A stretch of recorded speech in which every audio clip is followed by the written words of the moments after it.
La idea de Hula Hula comenzó allá por septiembre de 2019, acababa de terminar de animar casa y quería experimentar haciendo cortos en los que adaptar al stop motion la estética minimalista que solían tener los dibujos de los años 50 y 60 y que yo siempre tomo como referencia para mi estilo. El primero de estos cortos fue Fabricio, y este Hula Hula originalmente iba a rodarlo en el verano de 2021, pero al final resultó ser demasiado complicado de hacer en stop motion, no me gustaba nada como estaba luciendo y preferí esperar a poder hacerlo en CGI. Finalmente llegamos a 2023 y puedo retomarlo. Mi objetivo era mantener todas las intenciones estéticas de la versión original, que el corto pareciera una animación en stop motion, pero que al mismo tiempo tuviera un estilo que englobara todas mis principales influencias. Este estilo es el que llevo desarrollando estos últimos años. Imaginado, por ejemplo, presentaba una versión más compleja de él, con personajes que parecen marionetas de plastilina u otros materiales, pero en el caso de este corto quería que todo luciera como un escenario en miniatura y que los personajes parecieran figuritas de vinilo, y los propios modelos son bastante más sencillos, en parte porque comencé a trabajar en él bastante antes que en Imaginado, por lo que aquí me centré más en los movimientos exagerados y en explotar los principios de la animación. El primer paso evidentemente era hacer el storyboard. Ya tenía fijadísima la historia y la trama nunca había cambiado, pero me impuse que todo lo que mostrara en los dibujos tuviera que aparecer en el corto final, sin importar lo complicados que fueran de ejecutar ciertos movimientos o planos en 3 dimensiones.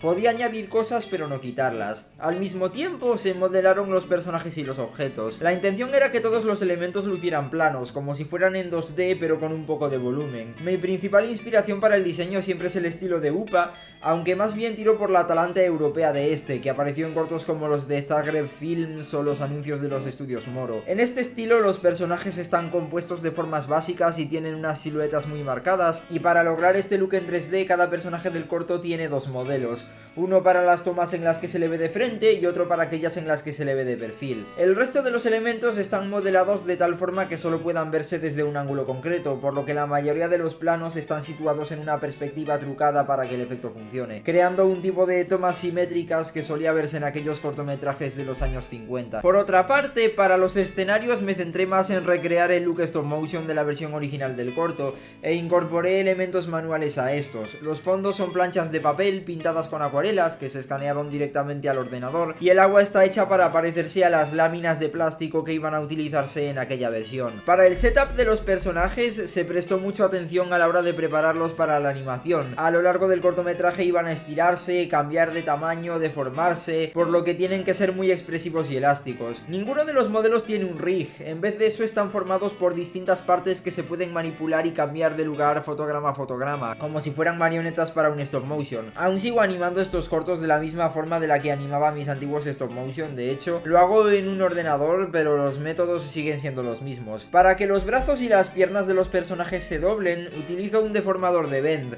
cuya función de cambiar longitud también permite estirar y contraer sus extremidades. Las bocas de los personajes se mueven utilizando un tag de pose morph, y además cada uno tiene una serie de expresiones faciales y elementos similares que se pueden sustituir de un fotograma a otro utilizando el tag de visibilidad.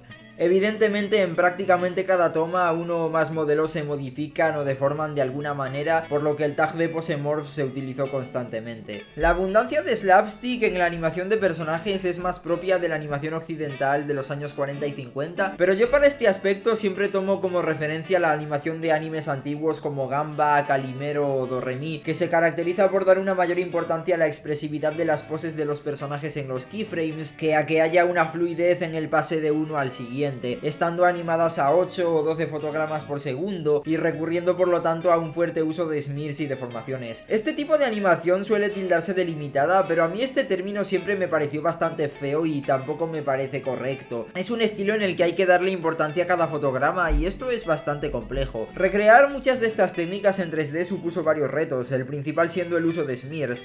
Estos son fotogramas de intercalado en los que los personajes se deforman completamente, que vistos en el framerate normal provocan un efecto de velocidad y elasticidad. En el caso de este corto, cada smear se realizó desde cero durante la animación de cualquier plano que contuviera uno. Se tomaba el modelo del personaje y a partir de él se creaba uno nuevo que solo sería visible durante 1 o 2 fotogramas. Este nuevo modelo se podía estirar, aplastar y distintas secciones de él se multiplicaban y modificaban con deformadores o con el tag de pose morph. También hay smears que tienen controles concretos, como el del efecto de rebote que hacía Killjoy, el náufrago rosa, cuando era golpeado, malo, para el que se le colocó un deformador de Bend en su cabeza. Otro aspecto que supuso un reto fue el plano en el que la cabeza de la sirena se transformaba y esta se comía a Kilroy, el náufrago verde. Durante todo el cortometraje, la cabeza de la sirena está separada de su cuerpo, pero para este plano se modeló una nueva cabeza con una boca que podía agrandarse y deformarse gracias al tag de Posemorph. Esta segunda cabeza solo podía verse desde un ángulo concreto, a diferencia del modelo de la propia sirena que se ve bien desde cualquiera, así que tuvo que crearse un efecto de perspectiva forzada en este plano para disimular el paso de una cabeza a la otra. El proceso de animación de cada plano termina cuando, una vez realizado el acting principal, se añaden pequeños detalles como el movimiento de los ojos y las cejas de los personajes, el vaivén de sus sombreros, gorras u otros accesorios y otras acciones secundarias similares que contribuyen a darles vida. Tras esto se aplica a los modelos una textura de vinilo que hace que parezcan figuritas y finalmente se les coloca a los personajes y a los objetos que manipulan un shader de ruido que les da a sus superficies un ligero temblequeo. La intención de este efecto es darle a la animación un aspecto orgánico que recuerde ligeramente a las imperfecciones del stop motion y que sirva además como equivalente tridimensional al temblequeo de las líneas de cortos en 2D como los de Bill Plympton o series como Ed, Edd y Eddy. Este shader tiene que modificar levemente la superficie de los modelos cada 2 fotogramas, por lo que siempre se configura manualmente al terminar la animación de cada plano antes de pasarlo a render. Para finalizar, aquí tenéis una serie de comparaciones del corto a lo largo de sus distintas etapas.